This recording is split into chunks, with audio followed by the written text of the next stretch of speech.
Hola amigos, bienvenidos. Estamos llegando ya al cuarto video de esta serie que llamamos fisión nuclear. Hoy continuaremos hablando de este tema tan increíble que es el reactor natural de Oklo. ¿Qué condiciones llevaron a la formación de un reactor nuclear de fisión natural? ¿Sería posible que existiera en la actualidad? Como mencionamos en el video anterior, para que sea posible una fisión nuclear en cadena sostenida en el tiempo, se tienen que dar las siguientes condiciones. Primero, que existan núcleos físiles suficientes, como por ejemplo el uranio 235, para poder sostener la cadena.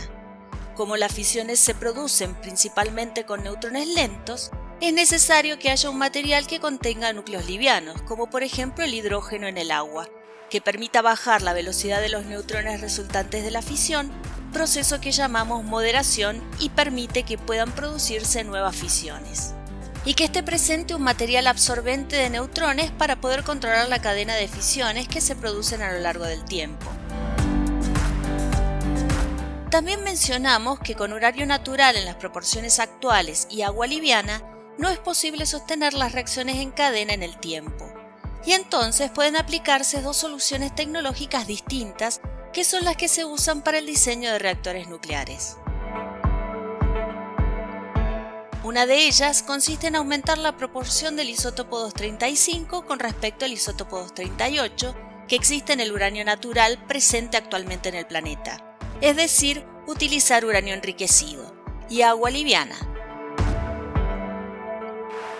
Y la otra sería utilizar uranio con las proporciones naturales actuales y entonces disminuir la cantidad de neutrones que son capturados por el hidrógeno que no pueden realizar nuevas fisiones. Y entonces, por ejemplo, utilizar agua pesada que tiene deuterio que absorbe mucho menos neutrones.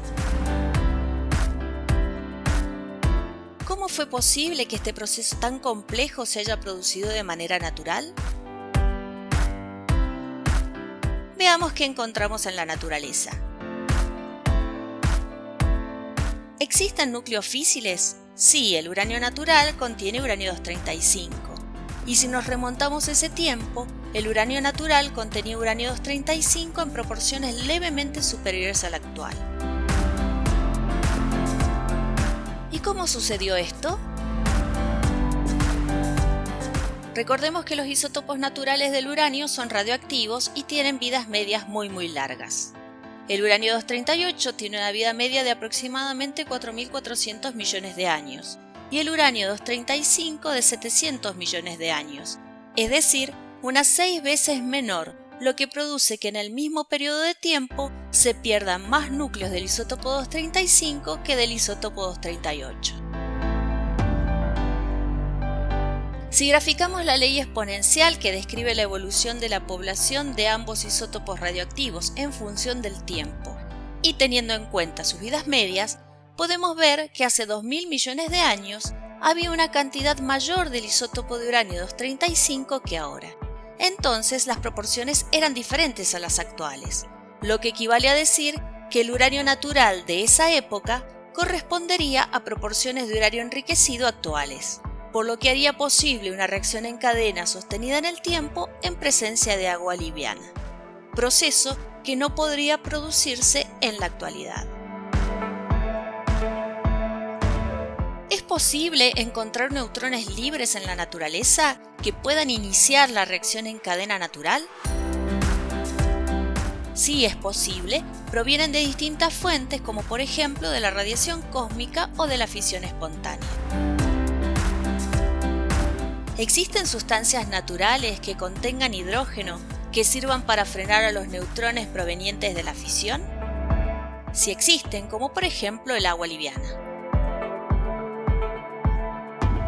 Y como ya mencionamos en el video anterior, en nuestro planeta estas condiciones únicas se dieron hace casi 2.000 millones de años en Gabón, en África Central, en la mina de uranio llamada Oklo, donde se han encontrado hasta ahora 16 sitios que pueden considerarse como reactores naturales de fisión.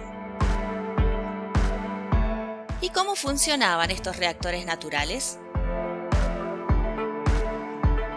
Cuando una de las zonas con uranio se humedecía por la presencia de agua, se iniciaba espontáneamente la reacción en cadena. Para ello bastaba con un simple neutrón, por ejemplo procedente de alguna fisión espontánea.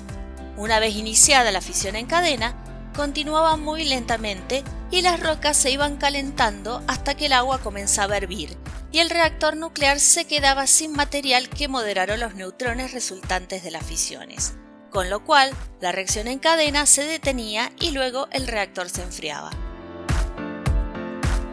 Entonces, si volvía a ingresar agua, el ciclo se reiniciaba, pero esta vez con un poco menos de uranio-235. Finalmente, después de muchos ciclos, al quedar muy poco uranio-235, aunque hubiera mucha agua alrededor, no era posible sostener una fisión en cadena en el tiempo, y el reactor se apagaba definitivamente. Con este proceso, los 16 reactores encontrados en la mina hasta la fecha estuvieron activos durante más de 100.000 años, poco después de la formación de la mina. En cada uno de estos reactores se estima que se fisionaron alrededor de 500 kilos de uranio y que la temperatura de esa zona se elevó entre 50 y 200 grados sobre su entorno, lo que equivale a decir que estamos hablando de una producción de energía muy pequeña si la comparamos con la que se produce en un reactor nuclear actual. La presencia de los 16 reactores naturales no llegaron a modificar las rocas a su alrededor ni la circulación del agua, y se han detectado productos relacionados con las fisiones a no más de 40 metros de la zona siguiendo los cursos de agua. En conclusión, podemos decir que la presencia de estos reactores naturales no modificaron de manera significativa el ambiente en el que se desarrollaron. Tal es así que recién fueron descubiertos en 1972 por el físico francés Francis Perrin. ¿Y cómo fueron descubiertos estos reactores naturales?